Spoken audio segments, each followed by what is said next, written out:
Welcome, Hornets, and thank you for joining me today. We're going to be taking a look at the integration by completing the square, number 2. That's the worksheet that I gave you today that I asked you to briefly go over and try to do. The answer key is online for those of you who want to check your work. So let's go ahead and take a look. If you wish, you may take a quick screenshot of the worksheet for those of you who are not in my class so that you may have it and work with us together. Once again, as always, I will be doing the even problems today, and you are to make sure that you try the odd problems at the very least. So let's go ahead and begin. So I'm going to begin in number 2 by noticing that right here, let me zoom in on this just a little bit. If I look at the x squared minus 4x, I want to complete the square. To do so, I want to add 4. Now, because I already have 29 here, I can take 4 off of that 29, leaving me with a 25.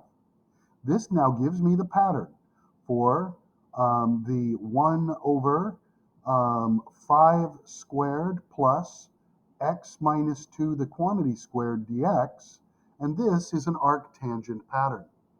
Because it's an arctangent pattern, I'm going to go directly to 1/5 the arctangent of x minus 2 divided by 5 plus c. And this is my answer to number 2. Let's take a look at number 4. Notice in number 4, we now have this value outside. This value is the u that we are looking to create inside of here. Now, if that's the case, I can go x squared plus 4x, and if I add 4 to make that a completed square, I have to make sure that I subtract 4, and that's now going to give me a negative 36. So you'll notice that I now have x plus 2 square root of x plus 2, the quantity squared, minus 6 squared, and the dx on top. Now you'll notice this here is my arcsecant. So I'm going to call this 1/6 the arcsecant. Be sure to put in your absolute values, and I like to put them over the entire thing. X plus 2 divided by 6, the quantity, plus c. And there's my answer to number 4. Number 6.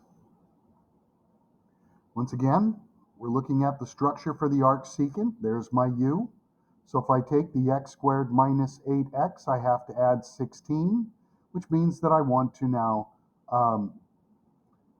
take away 16. Let's see if I can do this. This is now giving me x minus 4, the quantity squared. I have that. But notice this is now not a very friendly. This is now 48. And we're looking at the perfect square, which is now going to be the square root. So we know we're looking at 16 times 3. So we're looking at the integration.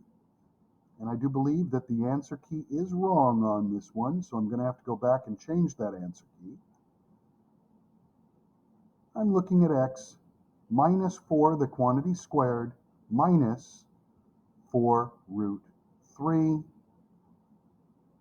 And let's just make sure that's squared.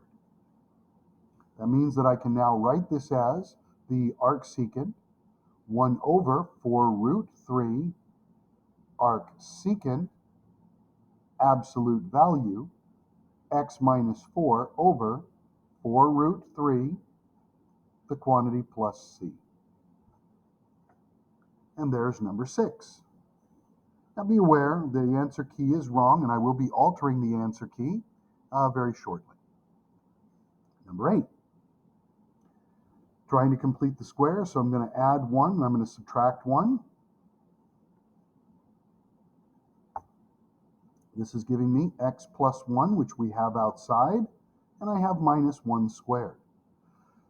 So we have the arcsecant, and the 1 over 1 is not required. So arcsecant absolute value of x plus 1 divided by 1 plus c. Finally, number 10, I'm going to look at this as minus.